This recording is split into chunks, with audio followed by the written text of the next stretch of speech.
Assalamualaikum warahmatullahi wabarakatuh. Bismillahirrahmanirrahim.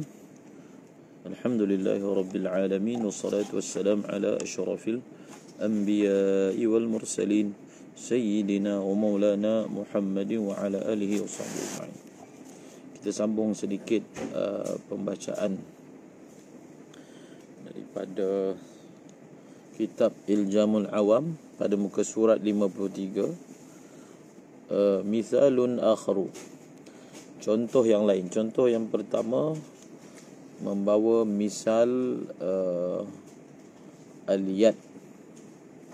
Contoh yang kedua membawa misal as-surah.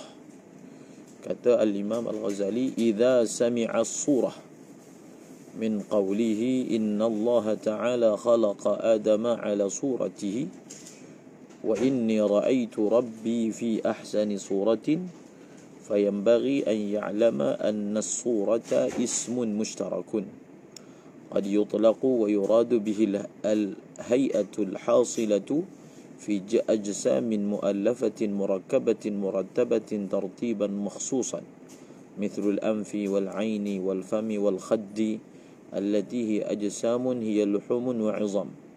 وقد يطلق ويراد به ما ليس بجسم ولا هيئة في جسم ولا هو ترتيب في أجسام كقولك عرفت صورة هذه المسألة وصورة هذه الواقعة وإن وزارة فلان وولايته منتظمة في أحسن صورة وما يجري مجره.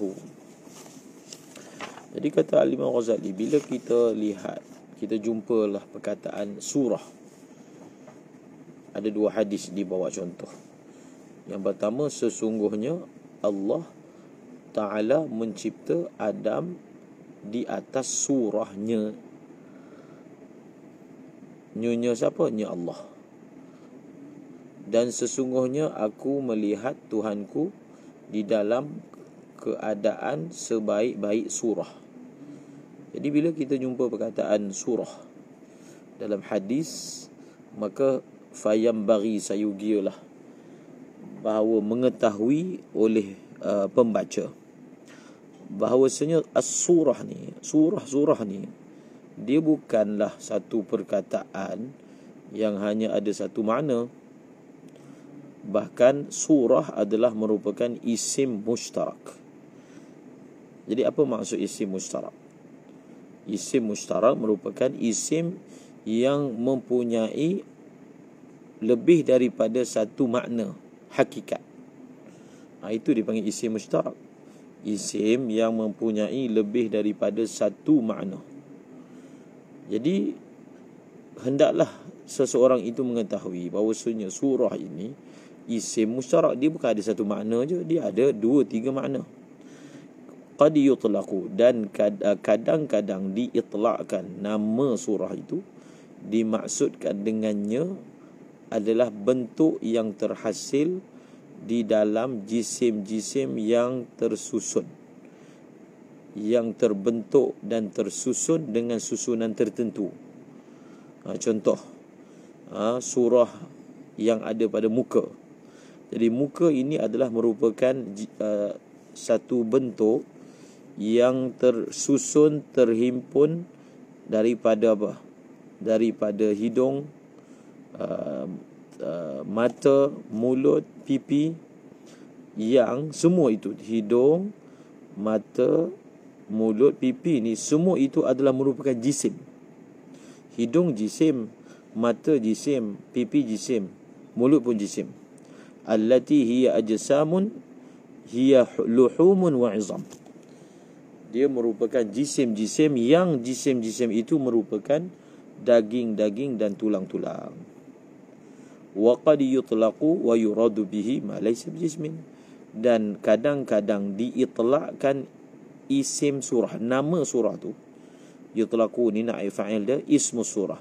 Dan kadang-kadang diitlakkan nama surah itu dan dimaksudkan dengan nama as-surah akan barang yang bukanlah ia ma itu jisim. Jadi kadang-kadang surah juga digunakan benda yang bukan jisim. dan dia juga bukan suatu keadaan daripada jisim, dan dia juga bukan susunan pada jisim. Dalam penggunaan bahasa Arab ada juga surah itu tapi maknanya bukan jisim, bukan bentuk jisim, bukan susunan yang ada pada jisim. Seperti kamu kata, kaqaulika, seperti kamu kata, araftu surata hadhil masalah. Contoh kan, aku mengetahui surah masalah ni. Wa surata hadhil waqi'ah, dan surah gambaran peristiwa ini. Contoh lain, wa inna wizaratah, dan sesungguhnya kementerian si fulan dan kekuasaannya tersusun, teratur di dalam sebaik-baik surah, dan apa-apa yang seumpama dengan contoh di atas. Jadi ini contoh yang kedua ni. Surah dia datang bukan memberi makna jisim, bukan dia datang memberi makna susunan jisim, bukan dia datang memberi makna bentuk jisim.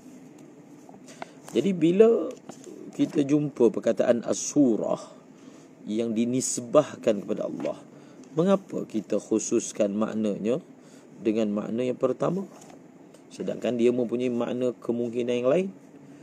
Falyatahaqqaq kullu mu'min, maka hendaklah mentahqiq setiap orang mukmin anna surata fi haqqillahi ta'ala lam tutlaq li iradatil ma'na al-awwal. Di surah pada hak Allah Ta'ala tidak diitlakkan untuk memaksudkan makna pertama. Jadi hadis tadi, Allah mencipta Nabi Adam atas surahnya. Jadi surahnya Allah itu bukan maksud makna pertama. Makna pertama yang dia adalah jisim berdaging bertulang yang tersusun daripada hidung, mulut, pipi dan mata. Jadi kalau Nabi Adam itu dicipta atas surahnya Allah, janganlah kita pergi memandai maknakan dia dengan makna pertama yang merupakan jisim. Ada yang nak hantar rumah yang satu yang ada 4 perkara. Ada bihun sup, yang ada bihun tom yum. Tengok dia ada sini.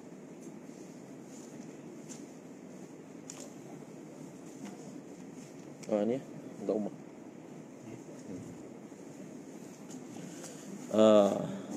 Maka semua yang demikian itu adalah jisim, bentuk-bentuk pada jisim. Dan pencipta jisim adalah suci daripada menyerupai jisim dan sifat-sifat jisim. Panggil dia orang makan. Jadi Allah ini mencipta jisim, maka Allah ini tidak menyerupai dengan sesuatu pun. Jisim ini pun sesuatu selain Allah. Maka orang yang ada akal pun boleh faham bila Allah Ta'ala menafikan dia menyerupai makhluk.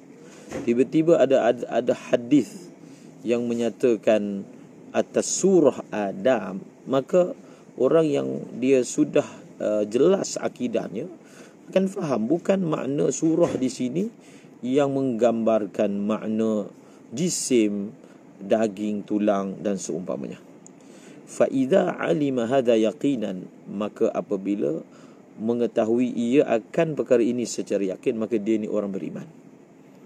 Fa in khatara lahu, sekiranya terlintas baginya, annahu illam yurid hadzal ma'na famal ma'na alladhi arada. Jadi dia akan tanya, okey, kalaulah surah ni dalam hadis itu tidak dimaknakan dengan makna biasa, soalannya apa makna yang Allah Ta'ala kehendaki, ataupun apa yang makna Nabi kehendaki dengan perkataan surah yang dinisbahkan kepada Allah?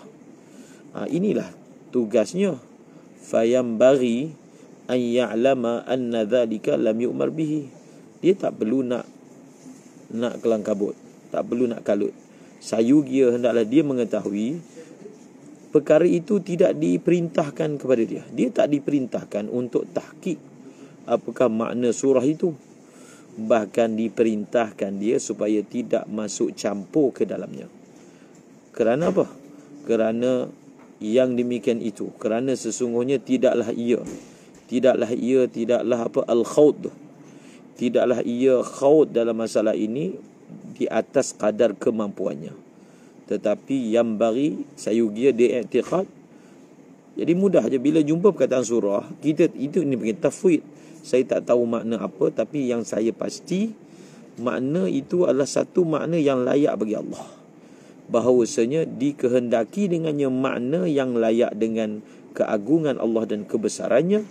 Yang pasti makna itu dia bukanlah jisim dan dia bukanlah sifat yang ada pada jisim. Ini makna tafwid sebenar. Bukan tafwid sebenar tu surah tu maknanya bentuk lah. Cuma kita ni tak tahu bentuk Allah macam mana. Bukan. Banyak benda yang kita tahu dia ada bentuk, kita pun tak tahu bentuk dia macam mana. Jin, malaikat, banyak. Syurga, neraka. Kalau setakat itu sahaja membezakan Rabb dengan marbub, tak ada beza. Bahkan ini bukanlah sebarang makna yang ada padanya sifat-sifat benda yang baru, seperti jisim, seperti arad. Ini tafwid salaf yang sebenarnya. Semoga Allah Ta'ala beri taufik bagi kita untuk faham. Wallahu a'lam bishawab.